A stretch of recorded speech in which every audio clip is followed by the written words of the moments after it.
Vai, pode começar.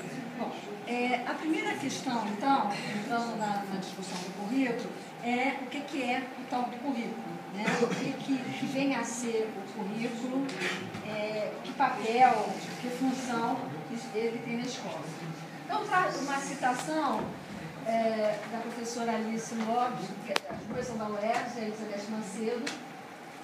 O que ela chama a atenção é que, em geral, a ideia de currículo está associada à ideia de organização. O currículo, né, é uma ideia que está associada à organização, à seleção dos conteúdos escolares. Entendendo, nem sempre, às vezes, esses conteúdos são entendidos apenas como aqueles conteúdos do ensino, aquilo que está no livro. Mas essa seleção, em algumas concepções, isso é mais generalizado, né, nas últimas décadas, também incluem os comportamentos, os valores, os procedimentos, as atitudes que devem ser trabalhadas na escola para perseguir determinados objetivos. Então, essa definição, eu trouxe a definição delas, acho que dá conta, né, que elas vão destacar que nas definições, na hora de se definir o currículo, está sempre presente a ideia de organização prévia ou não, de experiências e situações de aprendizagem realizadas por docentes ou redes de ensino, de forma a levar a cabo o processo educativo. Então, nessa definição, nessa forma como elas estão destacando, está presente também as políticas curriculares, está presente as ações do professor na sala de aula, né, os planejamentos que a gente faz. Então, sempre envolvendo essa seleção e organização de determinados conteúdos. E aí elas reforçam, né, de fato a ideia de currículo tem a ver com a seleção de elementos de uma dada cultura que se constituirão como conteúdos de ensino, né? Essa seleção tem por objetivo a formação de uma identidade entendida como a mais adequada para atender as demandas postas pela sociedade em dado contexto histórico-social.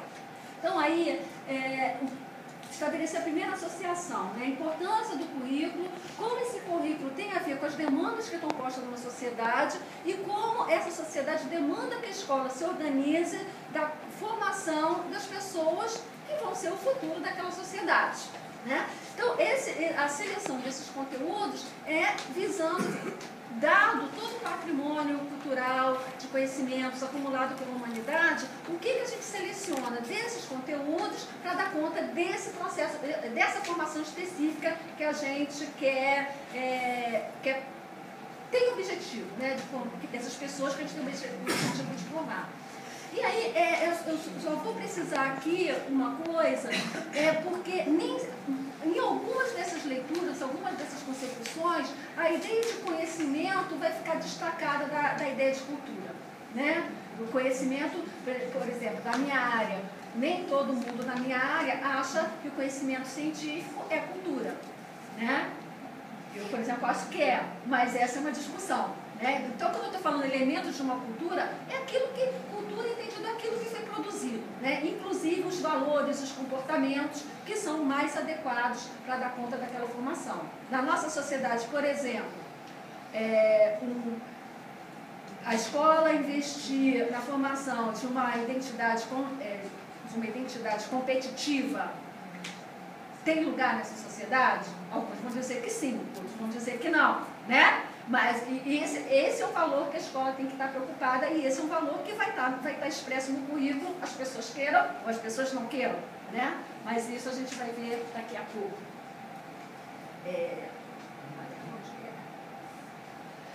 Então, a forma então de pegar esses três elementos, que é a sociedade, a cultura e as identidades formadas, né, ou sociedade, conhecimento, sociedade, currículo, sociedade e cultura, elas são pensadas por essas tendências, por essas teorias de forma diferenciada.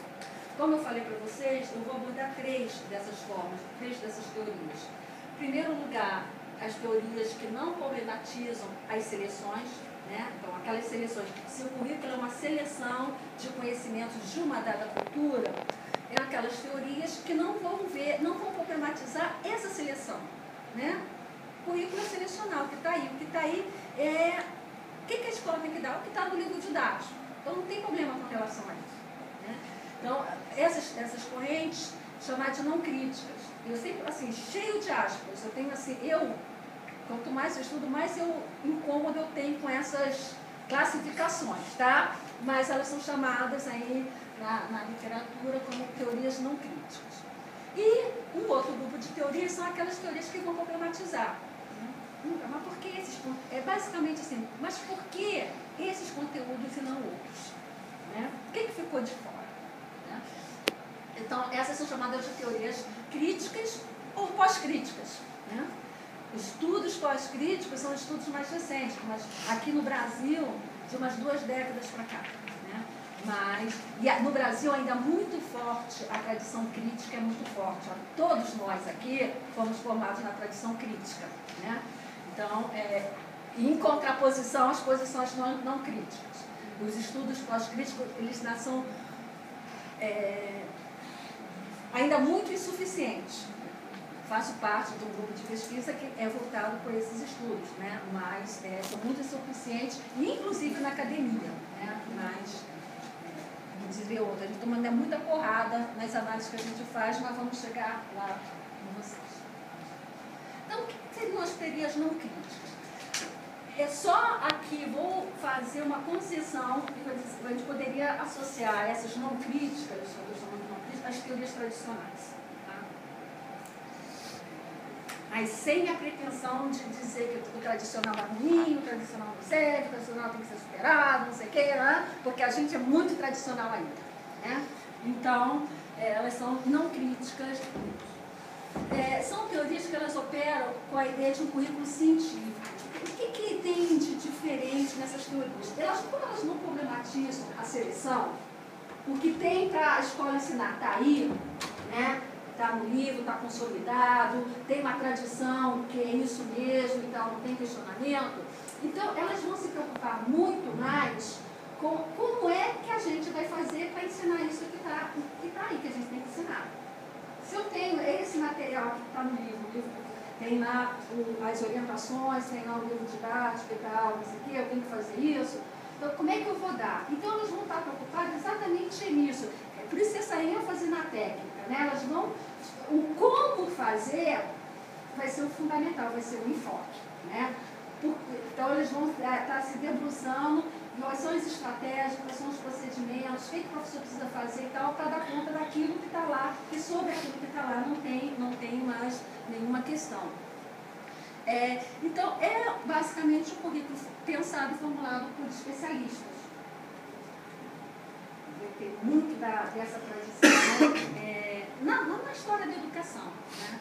Tem no texto que eu escrevi para vocês, a gente cita um pouco isso. O Tyler, um americano, na década de 1920, ele escreve nos Estados Unidos, esse livro chega ao Brasil e ele vira a Bíblia dos professores.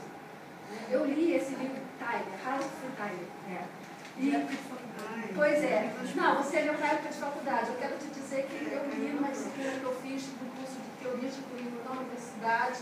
E na hora que a gente abriu, eu reli, né? Porque eu nem me lembrava mais de reli. E na hora que abriu o debate, a única... O que vocês acharam? Eu achei muito atual. Achei muito atual. Aí todo mundo ficou espantado e falei, gente, olha só, isso aqui, as políticas curriculares têm sido basicamente isso. Então, para mim, não tem novidade nenhuma, né? O que estamos se apresentando como inovação, é isso que eu não gosto muito da história da tradição. Não tem muita novidade. Porque o Tyler vai te dizer exatamente, ele está muito preocupado com os comportamentos, com os valores que a escola tem que trabalhar, né? Com a formação moral, para além da formação cognitiva. Né? E ele vai dar todos os passos. Deve ser a Bíblia de muita gente ainda. Né? Então, quando os meus alunos pensaram, eu falei, olha só, né? Você sabe do que o cara está falando para você perceber como é que essas coisas estão presentes hoje, século XXI. Isso ele escreveu há 100 anos atrás, e como ele é atual. Atual para a gente pensar as políticas curriculares. Né? Bom, como é uma outra característica dessas tendências? Elas operam na perspectiva que a escola é aquela instituição que vai formar as pessoas e essas pessoas vão construir uma sociedade harmônica, cada um, todo mundo no seu lugar, tudo tranquilo, sem conflitos. É na perspectiva a sociedade está um caos mesmo, e aí isso é muito baseado também no estudo do Caio, né, que depois o Gil também vai aprofundar, que é o ideal da sociedade harmônica. Então, como é que a gente vai estar trabalhando a escola como uma instituição que vai promover a equalização social, né? Também é um discurso muito presente na educação. Então, essa associação, como é que ela vai fazer essa equalização? Socializando o patrimônio cultural, para que todo mundo tenha acesso a esse patrimônio cultural igual, de forma igual, e a partir daí as pessoas vão ascender na sociedade de acordo com as suas características pessoais. E pronto, é assim essa leitura que é feita da sociedade. E também não tem problema sobre essa cultura, né? Essa cultura é uma cultura partilhada. É a cultura que todo mundo, existe um consenso, como o Durkheim diz, existe um consenso tácito entre as pessoas de bem da sociedade quais são os conhecimentos melhores, quais são os valores melhores, e a escola vai dar conta de transmitir esses valores, esses conhecimentos às crianças para que elas possam ser bons cidadãos depois. Então, a ideia também é que existe uma cultura, e é uma mesma cultura. Essa cultura é entendida como significado fixo de significados. Nós construímos, né, a ideia de cultura como prática de significação. Cultura é aquilo que a gente transforma. Todos os processos de transformação que o ser humano faz sobre o ambiente, né?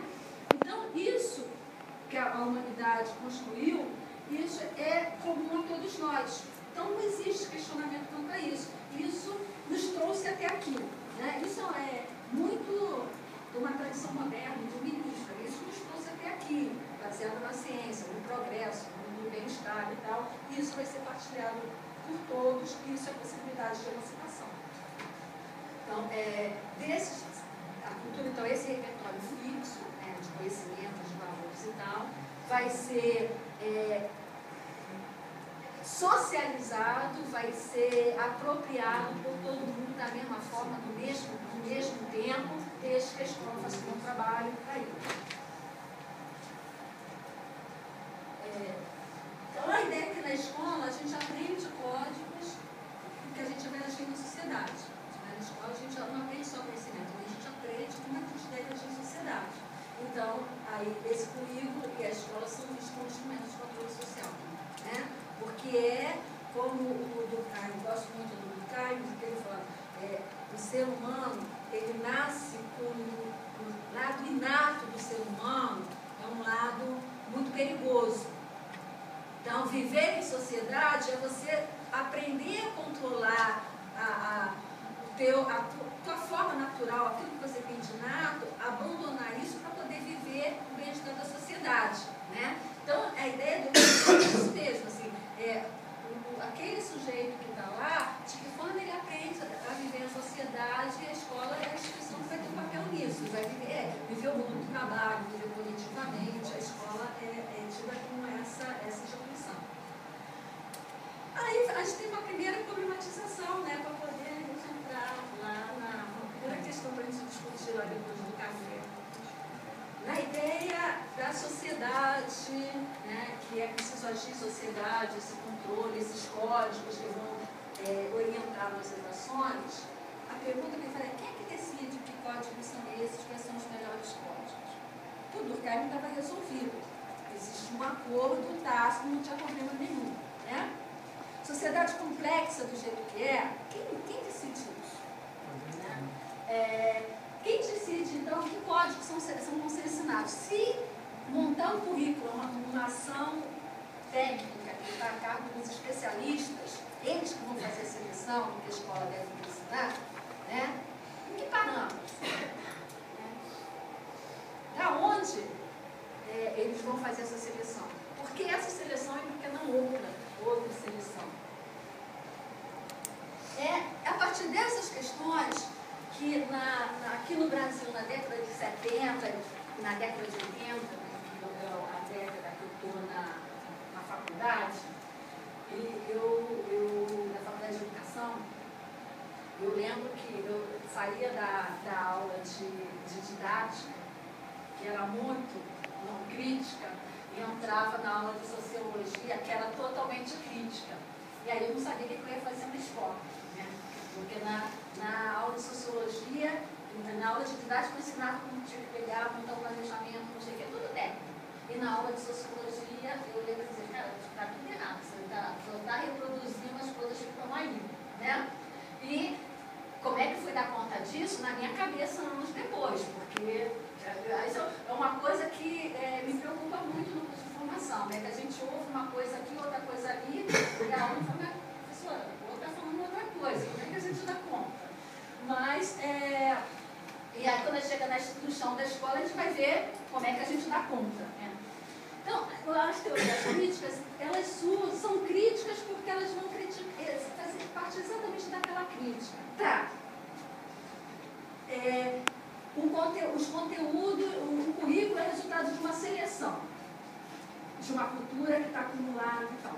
Só que essa cultura acumulada é muito ampla. Alguma coisa, aliás, muita coisa vai ficar de fora. Quem é que decide o que vai ficar de fora? Com que parâmetros, com que critérios as pessoas decidem o que vai ficar de fora, o que vai ficar dentro, né? E, como eu estava dizendo, essa possibilidade, porque as teorias são sempre resultado do que existe de acúmulo numa determinada época, né? Então, são exatamente os estudos da sociologia na década de 50, 60, principalmente na França, que vão estar baseados nas teorias marxistas, nas análises de Marx, que faz sobre a sociedade, principalmente os estudos que o Gramsci faz na prisão a partir do trabalho de Marx, né? Pegando as categorias marxistas para pensar a sociedade do século XX que o Gramsci estava vivendo, esses estudos, eles vão ser apropriados, são feitos por sociólogos, mas vão ser apropriados também pelo campo da educação para pensar a escola, né? Então, tem vários, os trabalhos do Althusser, pensando nos aparelhos biológicos do Estado. A escola é um aparelho de reprodução, de controle de uma dada classe social sobre as outras classes sociais. Os estudos do Bourdieu, do Passeron, para olhar para a escola como esse lugar de reprodução, que a escola não é um lugar ingênuo, né? A própria escola, se ela está dentro de uma estrutura social, se a escola a gente tem uma estrutura social e a escola é uma instituição dentro dessa estrutura, ela não pode se colocar à parte e dizer que tudo vem de fora dela. Dentro da própria escola estão engendrados mecanismos para manter a sociedade do jeito que ela está, né? E uma outra questão que é interessante, né, a gente entender isso. A principal, assim, se a sociedade é dividida em classes sociais, se essas classes têm interesses divergentes, depois do lanche, e é muito marcado, tem a classe dominante e a classe dominada, se existem interesses divergentes, como é que a gente vai construir uma sociedade harmônica? Por onde que passa a harmonia? Se a escola é uma instituição dentro dessa estrutura social, quem controla essa estrutura social, quem tem o poder econômico e o poder político, o controle sobre essas instituições, é a classe dominante, não é a classe dominada, né? Então, é claro que essa instituição tem que estar marcada, né, por essas ingerências todas. Então, se é isso, na hora de fazer essa seleção, alguns conteúdos vão ter que estar sendo privilegiados. Não é chegar lá e qualquer conteúdo é conteúdo. Alguns conteúdos, alguns comportamentos, alguns valores devem estar sendo privilegiados nessa seleção. Essas as discussões que os teóricos críticos vão fazer. É isso que eu estava falando para vocês. Assim, eu entrava na aula de sociologia, o professor falava tudo isso. Tipo assim, vale que você é uma agente da classe dominante lá com seus alunos, né? Você vai cuidar da reprodução dos seus alunos. Então, lá, meu pai lá, operado, não sei o que. Eu falei, caramba, o que eu vou fazer na escola, então? Porque a escola, nesse movimento, no seu início, então, a escola perde muito sentido, né? Porque o que a gente vai fazer na escola se está tudo está tudo dominado, né? A escola está toda dominada, o que a gente vai fazer nesse lugar? Mas, alguns aspectos, eu vou chegar à crítica a isso, mas antes eu penso pegar um pouco desses princípios, né, que estão na origem dessas teorias. Eles vão questionar, primeira coisa, que elas alertam para os silêncios contidos no currículo. Aquilo, tem coisa que a gente só olha para o que está dentro do currículo, esquece que muita coisa ficou de fora do currículo. Isso que ele está chamando de silêncio. O que ficou de fora? Por quê? Questionam as abordagens científicas pela ênfase que atribuem à dimensão técnica. A prescrição favorece a ideia de currículo como instrumento de controle social. Então, a técnica é isso. Isso eu acho muito importante, gente. É a ideia, eu vou questionar isso com vocês, mas a George também. A ideia de que o currículo é feito por alguém que está fora da escola, que não tem nada a ver com isso, e ele vai ser implementado por quem está no chão da escola. Quem está no chão da escola tem que fazer aquilo que foi determinado em outra instância, né? Então, essa ênfase na técnica acaba reforçando essa que o currículo é isso. E aquelas posturas assim, eu vou fazer outra coisa, não tem nada a ver com o currículo, né? Que até o Luiz estava chamando a atenção aqui, essa ideia da resistência, né, a isso. Aí foi feito em outro lugar, não tem nada a ver com isso, então não tem compromisso com isso. Elas também vão desvelar as relações de poder implicadas no currículo. Aquela coisa da harmonia, que todo mundo tem um acordo, elas vão dizer, não, a sociedade não é harmônica, a sociedade se move por conflito. Então, na hora, tem alguém que decide a seleção e nessa seleção tem uma relação de poder. Seleciona quem pode selecionar. Diz que é o melhor quem tem na sociedade direito de dizer, direito não, né? Mas tem o poder de dizer o que é melhor, né? Então, esse currículo, essa seleção, ele está implicado em relações de poder. São as relações de poder que determinam o que contextualmente é considerado como legítimo para constituir o currículo. O que pode estar dentro, o que pode estar fora. São teorias baseadas em análises que utilizam categorias marxistas para entender a função e o funcionamento da escola como instituição social. Né? Isso. São as categorias de classe, de luta de classe, de ideologia, de hegemonia, de contra-hegemonia, de reprodução, de resistência. Vou voltar a falar. Nessas análises, mais ou menos deterministas, procuram identificar como fatores socioeconômicos que interferem no funcionamento da escola. Mais ou menos determinista, porque assim, eu não falei isso na minha fala desde o início, mas assim, quando eu estou falando crítica, não crítica, porque parece que é uma coisa só, mas aí dentro também tem muita confusão, né? Não é um bloco homogêneo, né? Tem posições diferenciadas. Eu estou chamando a atenção mais ou menos determinista, porque algumas análises vão colocar o peso todo na determinação econômica e aí elas tornam impossível a qualquer ação da escola. Né? Se a escola é um terreno dominado, que existe relação de classe, o que você vai fazer na escola?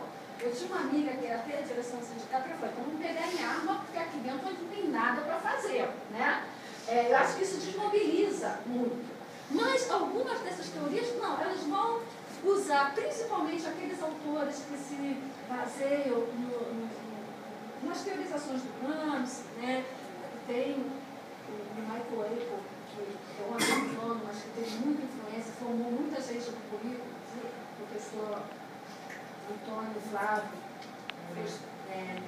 alguém que trazia o Apple aqui para debates e tal, que é a ideia da pensar a ideologia e pensar a hegemonia. Pensar a ideologia, diferente um pouco da concepção ideológica do Marx, que é pensar a ideologia como aqueles valores, aquelas crenças e tal, que hegemonicamente, né? E aí essa hegemonia é uma hegemonia econômica, política, né? Hegemonicamente, uma classe afirma como o melhor e impõe para as outras classes. Uma forma de viver, determinados valores, determinados comportamentos, que uma classe, que são particulares de uma classe. E essa classe impõe a todos como se fossem os únicos possíveis.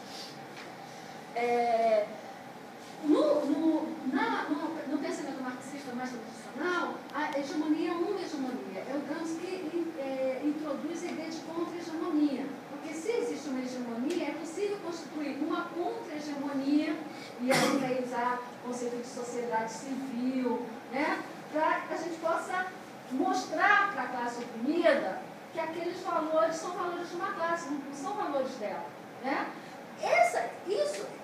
Aquele determinismo que eu tinha falado inicialmente, né, a escola está toda dominada, abre uma outra possibilidade. Eu posso, então, né, os educadores progressistas incomodados com aquela situação, eu posso, então, ter um papel dentro da escola.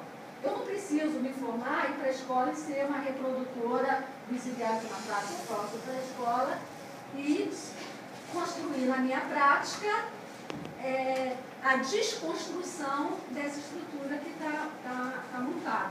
Né?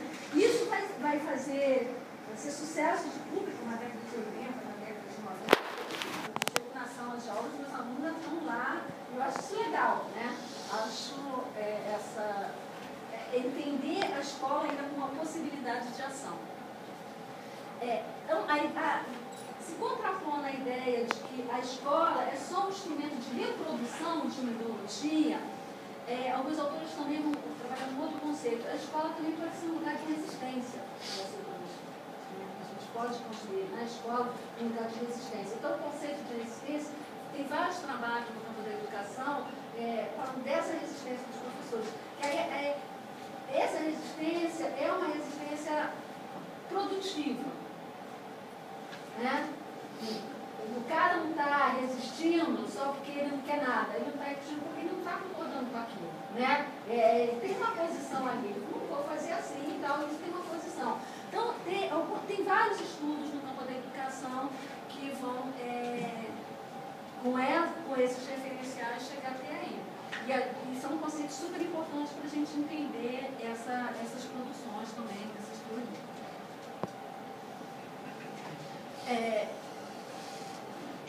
Nas análises críticas, eles vão procurar estabelecer correspondência entre dominação cultural e dominação econômica. Né? Então, fazer uma associação.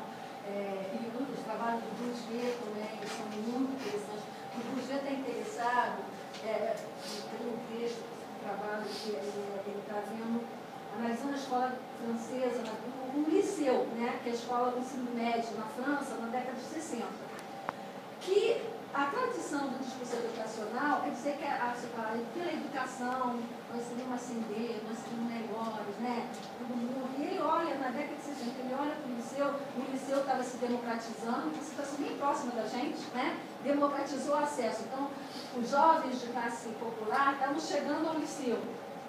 E o que ele estava notando era o rebaixamento da qualidade do uniforme oferecida pelo liceu. Qual é o incômodo dele? Porque a escola, essa democratização do acesso, não quis dizer nada de avanço democrático do jeito que os teóricos lá anteriores tinham pensado. Então, o Bourdieu vai ver que elementos, então, estão implicados aí. Para além da questão econômica, ele vai pegar os aspectos culturais também. E aí vai fazer isso de forma brilhante, com o conceito de capital cultural. Tem o capital econômico. Algumas pessoas têm, né, o privilégio que o capital econômico dá a algumas pessoas. Mas tem um privilégio que o capital cultural também dá. Né? Então, a escola trabalha com determinada cultura que é próxima, é uma cultura próxima de uma determinada classe. A criança de classe popular que está chegando à escola, ela não tem o capital necessário para entender aquela dinâmica. Né? Ela não tem isso, porque essa não é uma tradição familiar dela. E a escola trata, ao contrário do discurso da igualdade, a escola trata como todos fossem iguais, que não são. E aí essa criança vai ter... Uma criança que... Eu já vi isso, não sei se vocês... Porque tem coisas que me chocam. Um aluno que você dá, ele pede para ele, dá uma folha de papel ao maço para ele escrever, e ele começa a escrever pelo verso da folha. Ele chegou, eu só dei aula no ensino médio, ele chegou até o ensino médio sem saber por onde é que, como é que lidar com aquele espaço dali, né? Porque é uma coisa tão normal, e às vezes eu que estudo essas coisas, presto atenção, às vezes eu não falo alguma coisa, eu falei, caramba, isso para mim era tão óbvio, que eu até passei batido, e não é passar batido, né? Eles têm essa... nos surpreendem, né? Coisa, depois no segundo momento a gente pode dar alguns exemplos para vocês, de agora, primeiro médico, eu falo, caramba, eu vou estudar minha vida inteira e não vou dar conta da complexidade disso aqui. Porque quando eu acho que eu sei alguma coisa, aparece esta situação e me joga tudo me joga no chão, né? Mas então, o Bourdieu ele vai fazer essa correspondência, mas dando um foco no cultural, né? Quer dizer, não é só uma questão econômica, tem uma cultura no modo de ser, valores, comportamentos e tal, que a escola cultiva, que ela não abre mão, e isso é razão de exclusão de parcela significativa da população que chega à escola. Né? E aí, dessa forma, ela reproduz. Não é só a reprodução econômica. O buraco é muito mais em cima. Né? O conceito de hegemonia é usado para compreender a ação da educação na reprodução de desigualdade. Esses valores são os valores hegemônicos na sociedade. E eles são hegemônicos porque não é porque eles são um valor de classe, porque se fosse valor de classe, se tivesse explícito, claro, que é um valor de classe, tudo bem. Mas eles são hegemônicos porque nós estamos convencidos que são eles mesmos. Exemplo, eu gosto de trabalhar para chocar os meus alunos. Nós somos alunos aqui, vamos lá. O que explica? Às vezes eu ouço muito rádio, fico ouvindo, a Supervia hoje, o trem parou. A Supervia hoje, o trem parou, não sei o quê. Eu trabalhei em Santa Cruz, muito. Cara, acorda 4 horas da manhã, vai para Central, lá em Santa Cruz, vai pegar um trem cheio, lotado, o trem vai quebrar. Ele vai parar, ele vai sair do trem, ele vai esperar outro trem, ele vai entrar no trem, vai chegar no trabalho, o patrão vai reclamar que ele chegou tarde, ele vai trabalhar o dia inteiro, vai sair, vai voltar para a Central, vai se amassar, vai chegar em casa, tomar um banho, sentar, comer na frente da televisão, ver o Jornal Nacional, ver a novela, vai dormir. No dia seguinte ele vai fazer a mesma coisa. Aí num dia que alguém fala, não aguento mais estar com uma pedra, não estou defendendo a violência. Mas a gente fica em o pessoal não é civilizado e tal, não sei o quê. É uma lógica, a gente foi convencido que é isso, é coisa da civilidade, né? A gente vai lá, vamos respeitar e tal, mas essa pessoa está completamente embrutecida. E por que não é que sai todo mundo jogando pedra? Porque a gente está convencido que é assim, né? E no final ele vai ganhar um salário mínimo. Né? Quando ele sabe que lá, talvez o patrão dele tenha gastado um salário mínimo na hora do almoço. Mas essas relações estão postas. A gente internalizou ela. Não pode dizer, não estou aqui pregando revolução nenhuma. Nós estamos, e outros valores que estão na sociedade, né? A gente não pensa mais sobre ele, por isso que a hegemonia está posta. E na escola, muitas vezes, a gente não pensa sobre as coisas que a gente faz. Por isso, fala, né? A gente não fala, como assim a gente não fala sobre o cara que jogou a pedra que todo mundo acha que é um absurdo. Absurdo o que acontece, quebrar o ônibus, o trem, sei lá. A gente não fala porque a gente, exatamente, se embruteceu porque já se acostumou. Vai fazer o quê? Não é que a gente vira para o outro e fala, mas a gente também ia lá, eu se fosse também tacaria a pedra. Eu só estou dizendo assim, a hegemonia, não é para a gente pensar a hegemonia como algo que está lá, a hegemonia está na gente mesmo. Então, é muito a nível de Brasil também, né? Isso fala o seguinte, que nós somos um povo muito conformado, muito pacífico, muito bonzinho, que a gente ouve falar que em outros países os problemas são inventados de outra forma, que a gente tem essa personalidade mais passiva. Talvez, não sei. A gente pode até aprofundar mais, mas vamos lá. As ideologias como sistemas de crença são de crenças partilhadas que nos permitem dar sentido ao mundo. Então, ideologicamente, que a gente dá sentido ao mundo, a gente entende que a gente vai se posicionar. Né? Então, é um conjunto de crenças, de valores que a gente partilha e que a gente se posiciona. A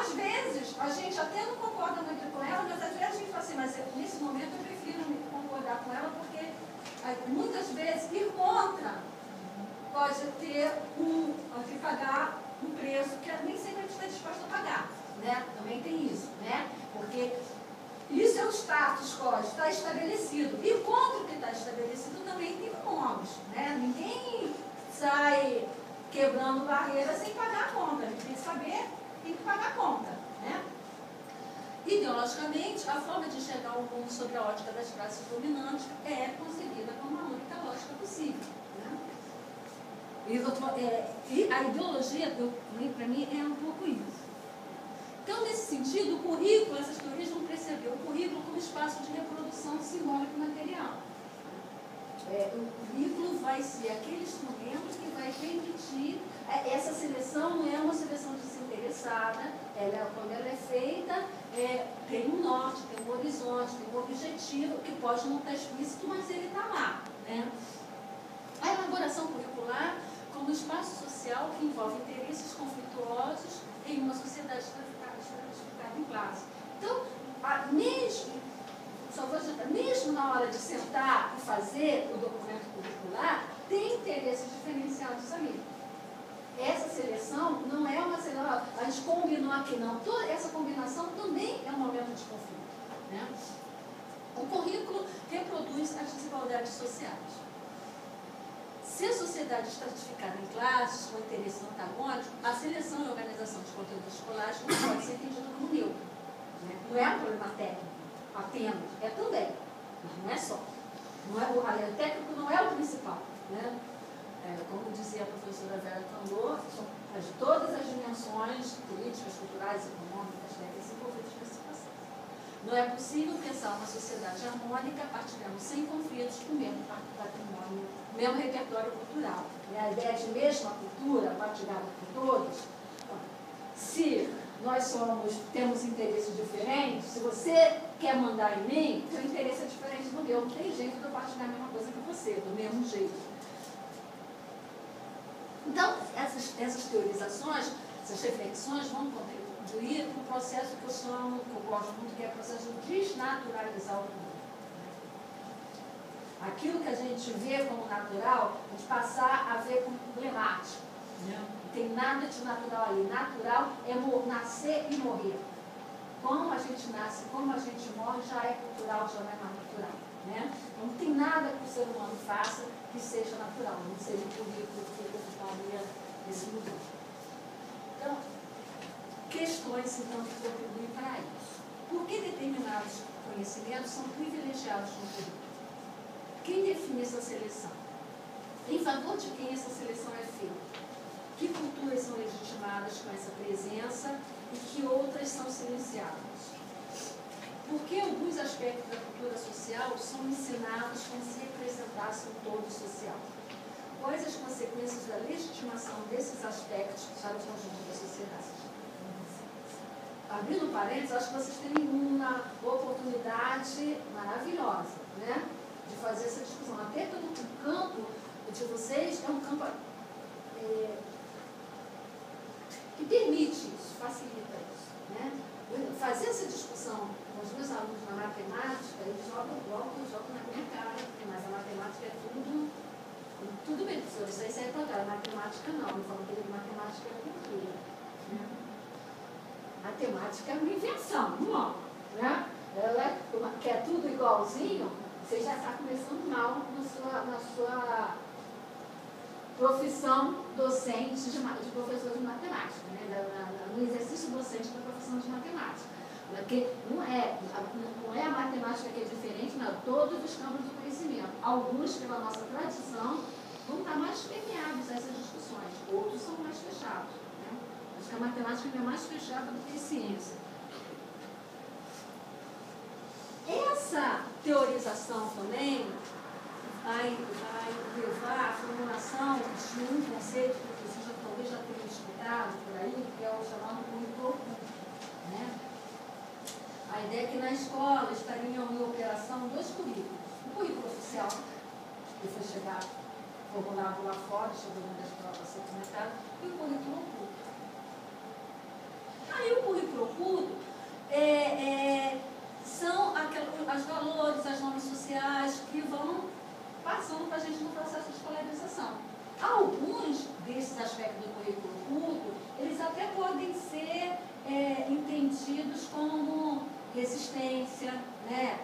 Como a construção de contra-hegemonia e tal. Mas outros aspectos do currículo não, podem ir reforçando aquela coisa da reprodução mesmo, né? Quando a maior parte dos autores, quando vão tratar de currículo oculto, eles vão falar do currículo oculto reforçando o processo de reprodução dos valores.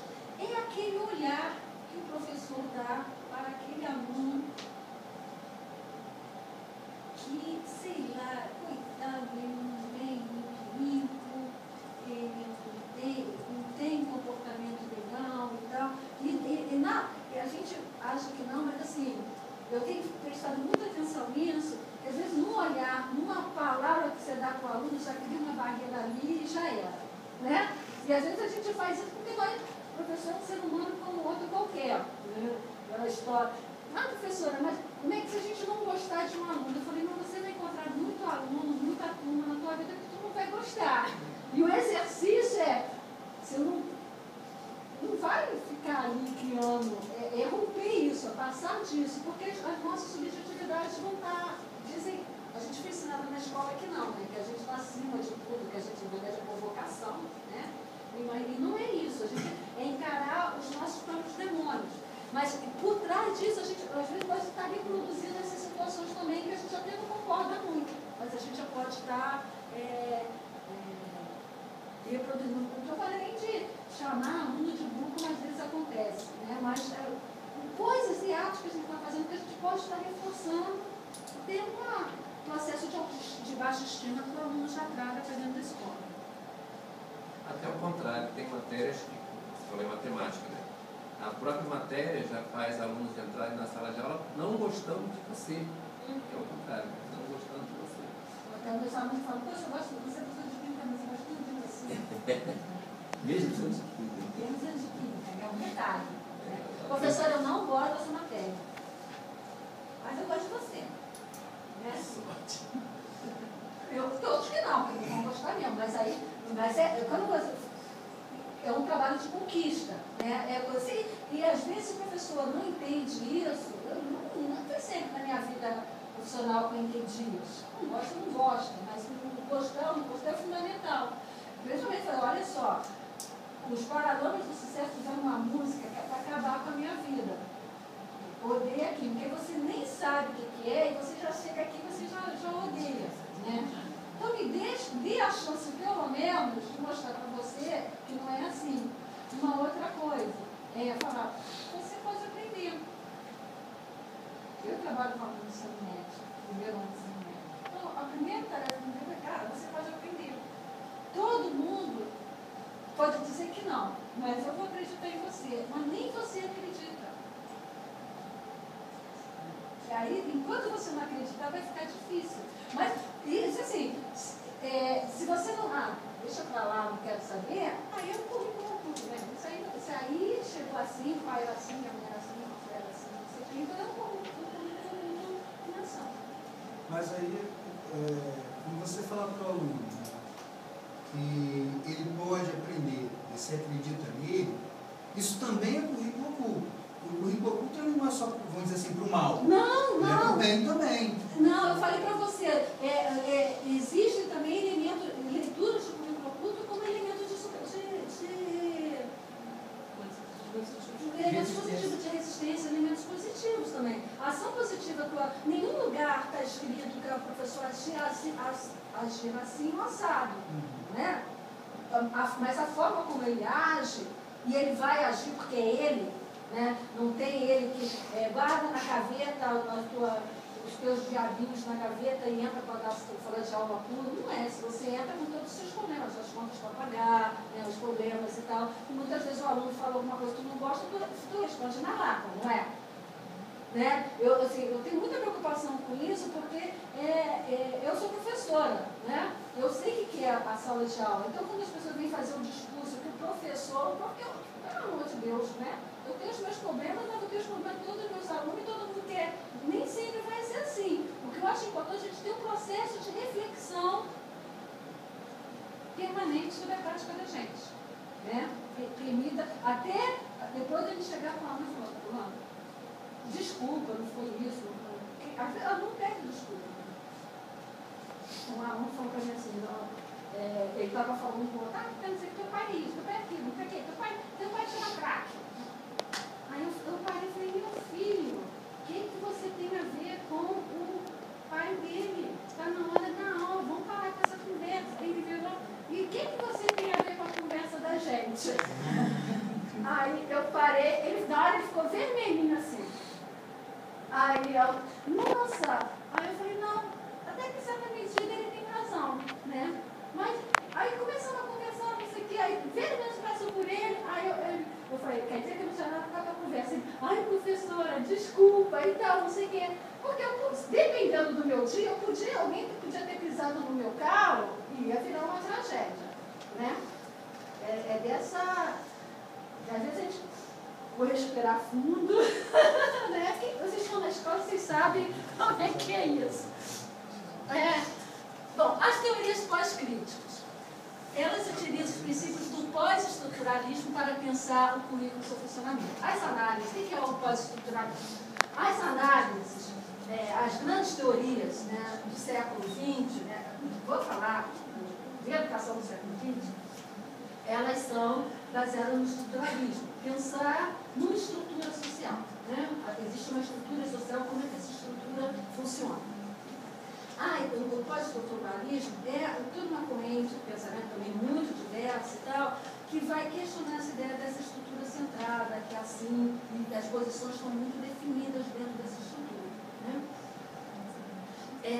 Então, descentrando a estrutura, né, desconstruindo essa ideia de estrutura, não é abandonando a ideia de estrutura, mas sim deixar... Porque a gente pensar, por exemplo, o pensamento marxista mais ortodoxo. Existe uma estrutura social, lá dentro tem posições marcadas.